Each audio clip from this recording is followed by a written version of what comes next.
এজন্য বিশ্বনবী বলতেন আসাদুহুম ফি আমরিল্লাহি ওমর, আমার দ্বীনের ব্যাপারে সবচেয়ে কঠোর ওমর। বিশ্বনবী বলতেন আমার পরে কোনো নবী নাই, কোনো রাসূল নাই, তবে আমার পরে যদি কেউ নবী হতো আমার ওমর নবী হয়ে যেত। লা নবিয়্যা বা'দি ওয়ালা রাসূল, আমার পরে রাসূল নাই, কোনো নবী নাই, তবে লাউ কানা বা'দি নবিয়্যুন লাকানা ওমর। প্রভু তুমি বলেছো রাসূল দেবে না, বলনি দেবে না ওমর, বলনি দেবে না হামজা তারিক, খালিদ বিজয়ী সমর। প্রভু তুমি বলেছো রাসূল দেবে না, বলনি দেবে না ওমর, বলনি দেবে না হামজা তারিক, খালিদ বিজয়ী সমর। প্রভু তুমি বলেছো রাসূল দেবে না। আল্লাহু আকবার। মদিনায় যত মুনাফিক ছিল জমের মতো ভয় পাইতো সাইয়েদনা ওমরকে।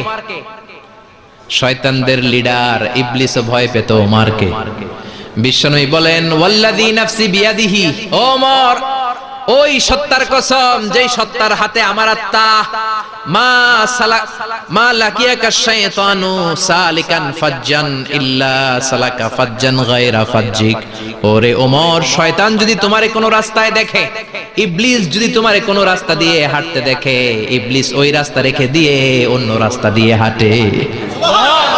ইবলিসও সাইয়েদনা ওমর ফারুককে দেখলে, এই রাস্তা দিয়ে দেখলে ওর বাপের কি জীবনে এই রাস্তা দিয়ে হাঁটবে না, এই রাস্তা ধুইয়া ওই আরেক রাস্তা ধরবে। চিল্লায় পড়েন আল্লাহু আকবার। কাফেররা ভয় পেত, মুনাফিকরা ভয় পেত, শয়তান ভয় পেত, এমনকি বিশ্বনবীর বিবিরাও ভয় পেত। সুবহানাল্লাহ পড়েন।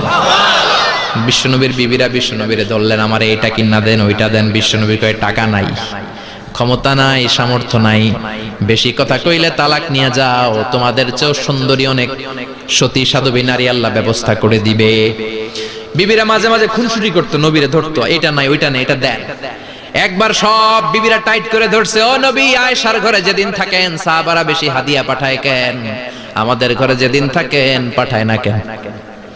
কালকে জুমার নামাজের পরে ঘোষণা দিবেন সবার ঘরে সমান সমান হাদিয়া। নবী কয় আমি হাইতান্ন। ও মিয়া, কে হাদিয়া দিবে, কটুক দিবে, এটা কি ইমাম সাহেবের কাজ? ইমাম সাহেবের বাসায় কে কোন দিন কি খাওয়াবে, কি গিফট দিবে, এটা তো কে যে গিফট দিবে তার ব্যাপার। বিশ্বনবী বললেন আবু বকরকে সবাই ভালোবাসে, তাই আবু বকরের মেয়ের ঘরে যেদিন আমার ডেট পরে থাকার সময় ওই দিন হয়তো বেশি হাদিয়া পাঠায়, তোমাদের ঘরে পাঠায় না, আমার বলার কোনো সুযোগ। বিবিরা কয় না আপনারে বলতেই হবে। নবী কয় আমি পারবো না, বিবিরা কয় পারবেন। ইন দ্য মিন টাইম দরজার উপর থেকে কে যেন সালাম দিল, আসসালামু আলাইকুম ওয়া রাহমাতুল্লাহ। বিশ্বনবী বললেন ওয়া আলাইকুমুস সালাম। বিশ্বনবী বুঝতে পারলেন সালামটা আমার ওমরের সালাম।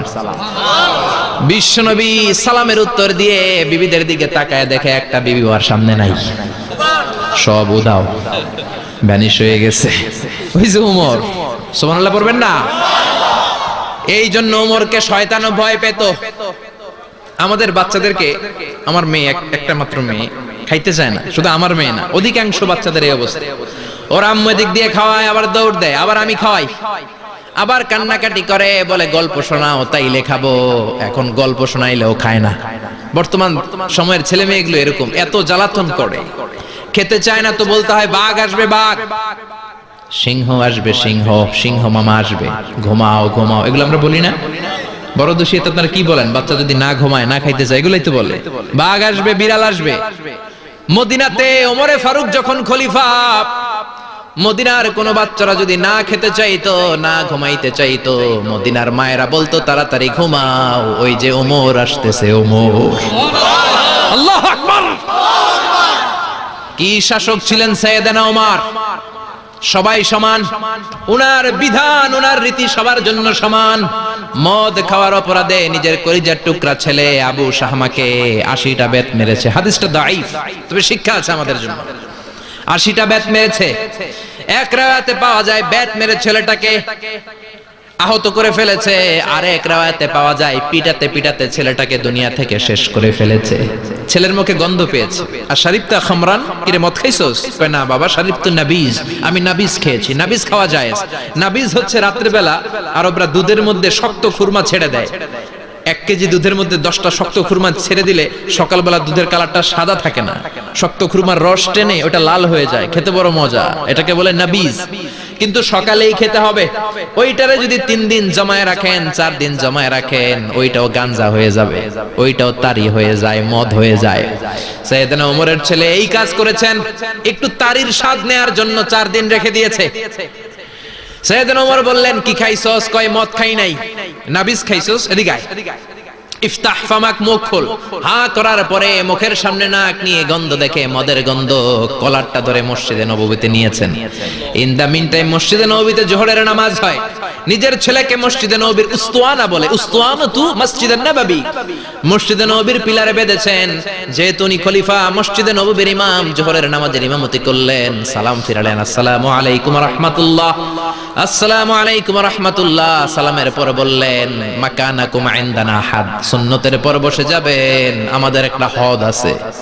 আল্লাহর দেয়া যে বিধান, বিচার, এটাকে আরবিতে বলে হাদ, প্লুরাল হচ্ছে হুদুদ।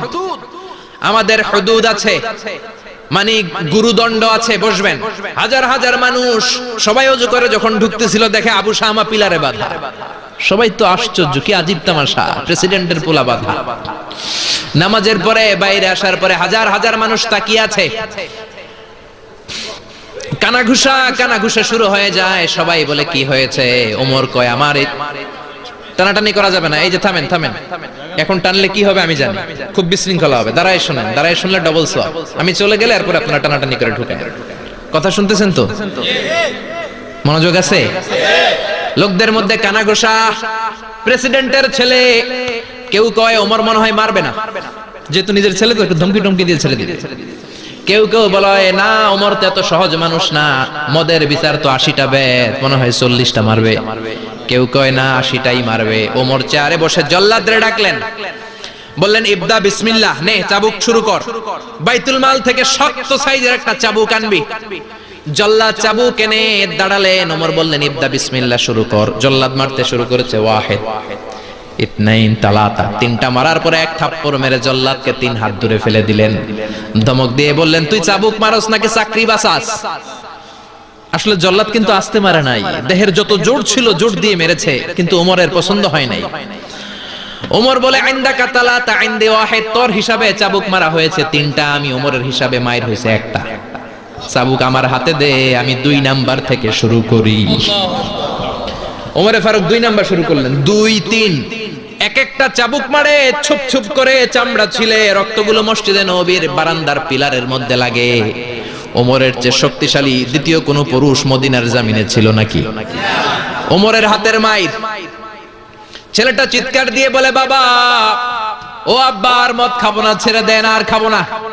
মদ তো আমি খাই নাই, আমি খেয়েছি নাবিজ, 3-4 দিন রাখার কারণে একটু মাতলামি হয়েছে আমার। আব্বা, এবারের জন্য ছেড়ে দেন, আর খাবো না। ওমরের কঠোর হৃদয়ে কোনো দয়া মায়া আসে না, মারতে লাগলেন।